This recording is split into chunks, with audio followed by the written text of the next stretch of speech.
चलिए, तो आज अपन देखेंगे रिफ्रैक्टिव इंडेक्स क्या होता है। ठीक है ना, ये तो आपको पता ही है, ऑलमोस्ट सभी को पता होता है कि रिफ्रैक्टिव इंडेक्स जो है उसकी डेफिनेशन क्या होती है, उसका फॉर्मूला क्या होता है। जैसे कि अगर एयर से वाटर में एंटर कर रही है, ठीक है, तो म्यू डब्ल्यू upon mu water upon mu air, ठीक है ना, is equal to sine i upon sine r is equal to velocity of light in air upon velocity of light in water. इतना तो अपन को पता है, लेकिन बच्चों को ये नहीं पता होता कि रिफ्रैक्टिव इंडेक्स आखिर होता क्या है।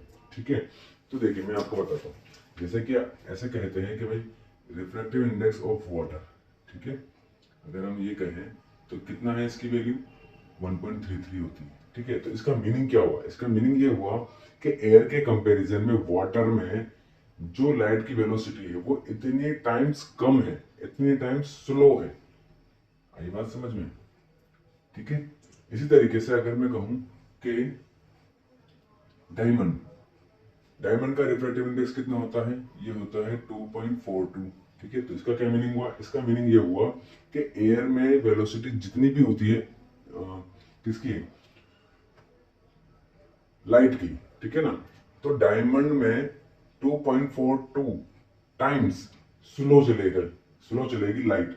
ठीक है, किसके कंपैरिजन में, एयर के कंपैरिजन में। तो मीनिंग क्या हुआ इसका, इसका मीनिंग ये हुआ जैसे कि अगर मैं कहूं एयर, ठीक है, एयर का रिफ्रैक्टिव इंडेक्स कितना होता है, ऑलमोस्ट 1.033 होता है वैसे तो, पर हम 1 लेके चलते हैं।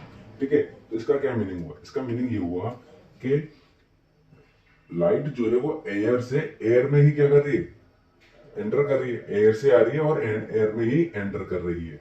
ठीक है, तो एयर में इसकी वेलोसिटी, लाइट की वेलोसिटी, और एयर में ही लाइट की वेलोसिटी, तो आप इसको इससे डिवाइड करोगे तो कितनी वैल्यू आएगी, 1 ही आएगी। ठीक है, तो इसी तरीके से, और एयर से ज्यादा किसी में भी नहीं हो सकती, एयर से ज्यादा वेलोसिटी किसी में भी नहीं हो सकती। जितने भी आप ऑब्जेक्ट लेंगे, ठीक है ना, वाटर ले लीजिए, डायमंड ले लीजिए, ग्लास ले लीजिए, सब में एयर के कंपैरिजन में क्या होगा, वेलोसिटी कम ही होगी, स्लो ही होगी, इसीलिए हम यहाँ पर स्लो ही लिखते हैं। ठीक है, तो वाटर वाटर के अगर हम देख रहे हैं, वाटर का रिफ्रैक्टिव इंडेक्स इतना है, इसका मतलब ये इतना स्लो है एयर के कंपैरिजन में, यानी कि लाइट जो है वो वाटर में इतने टाइम्स स्लो चलेगी एयर के कंपैरिजन में, डायमंड में इतने टाइम्स स्लो चलेगी एयर के कंपैरिजन में। आई होप आपको समझ में आ गया होगा। ओके।